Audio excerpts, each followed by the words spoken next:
మూడవది, దేవుని హృదయాన్ని అర్థం చేసుకోండి.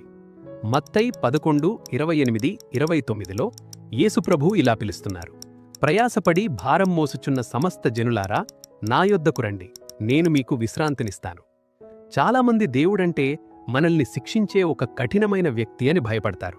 కాని దేవుని హృదయం అటువంటిది కాదు. ఆయన ఏమంటున్నారంటే, నేను సాత్వికుడను, దీన మనస్సు గలవాడను. దేవుడు మీకోసం తన బాహువులను చాచి ఎదురుచూస్తున్నారు.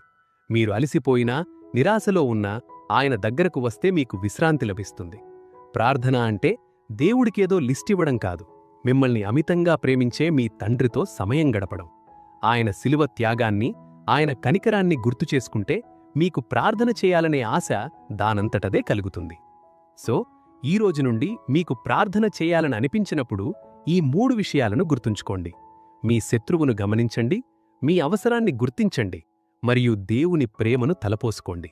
ప్రార్థన మీ భారాన్ని పెంచదు, మీ భారాన్ని తగ్గిస్తుంది. దేవుడు మిమ్మల్ని దీవించునుగాక.